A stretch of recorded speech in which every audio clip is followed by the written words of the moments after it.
السلام عليكم ورحمة الله وبركاته. حامدا ومصليا أما بعد.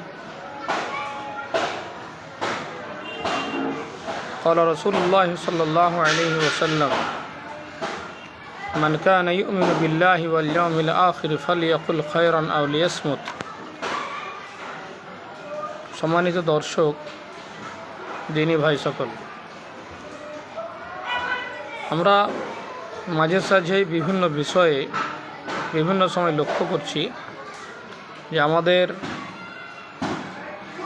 Social মিডিয়ায় অনেক ভাই বন্ধু এবং ওলামায়ে কেরাম অনেক কিছু বিষয়ের সাথে লেখালেখি করছেন, পোস্ট করছেন, মন্তব্য করছেন, যেগুলো অধিকাংশই ইসলামিক, কিন্তু কিছু মন্তব্য বা কিছু কথাবার্তা বলতে গিয়ে বা একে অপরের কাছে মেসেজ পৌঁছাতে গিয়ে আমরা এমন কিছু পদ্ধতি অবলম্বন করছি যেটার কুপ্রভাব বেশি পড়ছে। যেমন কোথাও কোনো জালসা হচ্ছে, কোথাও কোনো সম্মেলন হচ্ছে, কোথাও কোনো দিনী প্রোগ্রাম হচ্ছে, তো তার ভুলগুলোকে হাইলাইট করা হচ্ছে এবং তার কর্তৃপক্ষ যারা আছেন, যিনারা করছেন, ম্যানেজমেন্টের দায়িত্বে আছেন, তাদের সাথে কথা না বলে বা তাদের কাছ থেকে আসল তথ্যটা না জেনে ধারণার ওপরে নির্ভর করে কিছু লেখালেখি, বলা বলি, কিছু মন্তব্য এগুলো চলছে। উদাহরণস্বরূপ, আমি কোনো মাদ্রাসার একজন শিক্ষক, আমার মাদ্রাসার জালসায় মেলা হচ্ছে, পুরুষ মহিলাদের একত্রে প্রোগ্রামে আসা যাওয়ার ব্যবস্থা নেওয়া হচ্ছে, বা আমার গ্রামে মাদ্রাসা আছে, আমি সেখানকার কোনো একজন সদস্য কমিটির, সেভাবে আমি আমার দায়িত্ব যতটুকু সম্ভব শিক্ষা এবং পরিবেশকে সামনে রেখে বা দিনী বিষয়কে সামনে রেখে যথেষ্ট চেষ্টা করছি, বলছি। কিন্তু কমিটি যেহেতু আরবি বা দিনী শিক্ষায় শিক্ষিত নন বলে তাদেরকে আমি পেরে উঠতে পারছি না।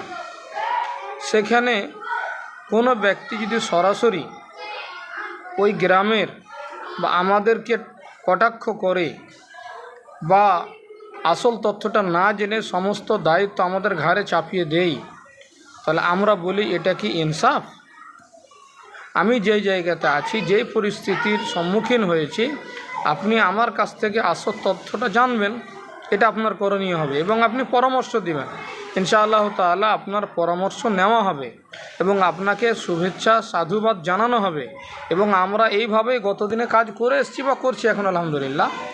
কিন্তু আসল বিষয়টা না জেনে, না বুঝে সরাসরি কমেন্ট করে দেওয়া, বিশেষ করে ফেসবুকে, এটা বর্তমানে দিনের দিন খুব বেশি বেড়ে যাচ্ছে আর এটা চরম আপত্তিকর কাজ হচ্ছে। আমরা ফিল্ডে জমিনে মেহনত করি, এটা আমাদের ফিল্ডে মেহনত কম হচ্ছে, যদি আলহামদুলিল্লাহ ইল্লা মাশাআল্লাহ করছেন অনেকেই, কিন্তু যতটা আমরা ফেসবুকে লেখালেখি করছি, বিশেষ করে নওজওয়ানরা, ওলামায়ে কেরাম যারা বিজ্ঞ আছেন তারা হয়তো লিখছেন, ওনার লেখার ঢাঁচা বা ভাষার শব্দচয়ন অনেকটাই আলাদা। বিশেষ করে নওজওয়ান যারা অল্প বিদ্যায় লিখছেন, আসল বিষয়টাকে না জেনে, না বুঝে বা তাদের সাথে যোগাযোগ না করে, সেখানকার ওলামায়ে কেরামদের সাথে না মিশে, তাদের চিন্তাধারা, মন মানসিকতাকে না জেনে একটা ধারণার উপরে নির্ভর করে, এটা কিন্তু সোশ্যাল মিডিয়াকে বা সাধারণ মানুষের ব্রেন, মন মস্তিষ্ককে আমরা কুপথের দিকে নিয়ে যাচ্ছি। যার জন্য আমাদের উচিত হবে, মান কানা ইউমিনু বিল্লাহি ওয়াল ইয়াউমিল আখির ফালিয়াকুল খায়রান আও লিয়াসমুত। পজিটিভ মাইন্ডে যেটা ভালো কথা সেটা আমরা এক অপরকে বলবো, যদি আল্লাহ এবং তার রাসূলের উপরে, কিয়ামতের দিনের উপরে ঈমান থাকে, বিশ্বাস থাকে। অন্যথায় আমরা চুপ থাকবো, সেখানে আসল বিষয়টা জানার চেষ্টা করব বা বড়োদেরকে দিয়ে সেখানে কোনো এরকম পরিস্থিতি এলে কথা বলার চেষ্টা করব, কিন্তু আমরা নিজেরাই সব কথাই সব জায়গাতে মাথা ঘুরব না। আমি আপনাদের কাছে আশা রাখব, পজিটিভভাবে যদি কিছু পরামর্শ দেন তাহলে ব্যক্তিগতভাবে আমাকে দিবেন, আমার হোয়াটসঅ্যাপ নাম্বারে দিবেন বা আমাকে দিবেন, কিন্তু সোশ্যাল মিডিয়ায় ফেসবুকে বা আর কোথাও নেগেটিভ মাইন্ডের বা কুপ্রভাব পড়বে এমন কিছু বিষয়ে কমেন্ট করবেন না, অনুগ্রহ করে বলছি। দ্বিতীয় কথা, আমি যেই জায়গাতে আছি, যেখানকারই সদস্য আছি, যেখানকারই শিক্ষক যেখানেই আছি, আমি কোন জায়গাতে কোন পরিস্থিতিতে কোনভাবে কাজ করছি, কতটুকু মেহনত করছি, আমার বিষয়ে সম্পূর্ণভাবে না জেনে কমেন্ট করা থেকে বিরত থাকবেন, এটা আমি আপনাদের কাছে আশা রাখি।